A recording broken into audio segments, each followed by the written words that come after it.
नमस्कार, आप देख रहे हैं DW समाचार। महाकुंभ में योगी आदित्यनाथ को पीएम उम्मीदवार घोषित करने का था प्लान। अखिलेश यादव का बड़ा दावा। समाजवादी पार्टी प्रमुख अखिलेश यादव ने उत्तर प्रदेश के प्रयागराज में हुए महाकुंभ को लेकर भारतीय जनता पार्टी सरकार पर हमला बोला है। उन्होंने रविवार को कहा कि हाल ही में संपन्न हुए महाकुंभ के आयोजन में मुख्यमंत्री योगी आदित्यनाथ को प्रधानमंत्री पद का उम्मीदवार बनाने की योजना थी और आरोप लगाया कि भाजपा नेता ने इसे राजनीतिक आयोजन बना दिया।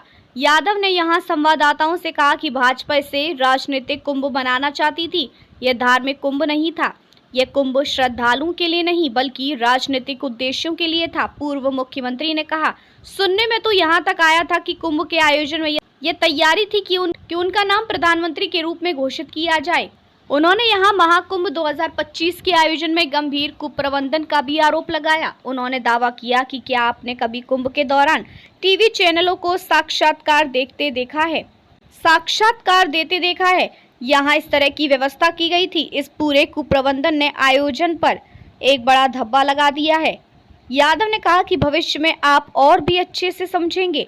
कई बातें शायद मुझ तक ना पहुंचे, लेकिन आप यहाँ रहते हैं, आप सच्चाई जानते हैं। अखिलेश यादव ने कहा कि 2027 के उत्तर प्रदेश विधानसभा चुनाव में विपक्षी Indian national development inclusive alliance गठबंधन जारी रहेगा। उत्तर प्रदेश के पूर्व मुख्यमंत्री ने बीजेपी पर हमला करते हुए आरोप लगाया कि वे वक्फ कानून के जरिए माफिया की तरह जमीन हड़पने की कोशिश कर रही हैं। यादव ने कहा कि 2027 के विधानसभा चुनावों में पीडीए पिछड़ा, दलित और अल्पसंख्यक राज्य से भाजपा को खाड़ फेंकेगा। जब उनसे इंडिया गठबंधन के बारे में पूछा गया तो उन्होंने दोहराया, इंडिया गठबंधन है और रहेगा। उन्होंने कहा, भाजपा वक्फ संशोधन कानून लेकर आई है ताकि वे जमीन छीन सके।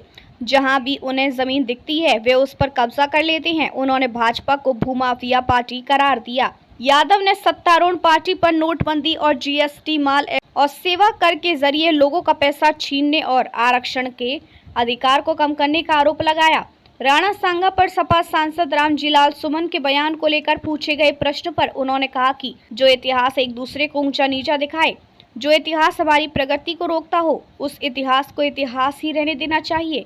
सपा प्रमुख ने संवाददाता सम्मेलन में प्रयागराज महाकुंभ 2025 को लेकर सोशल मीडिया मंच एक्स पर स्वयं द्वारा दिए गए सुझावों को एक पुस्तिका के रूप में तब्दील कर पत्रकारों को उपलब्ध कराया। साथ ही उन्होंने 2013 में हुए प्रयागराज कुंभ मेले को लेकर हार्वर्ड विश्वविद्यालय द्वारा किए गए अध्ययन की रिपोर्ट भी उपलब्ध कराई।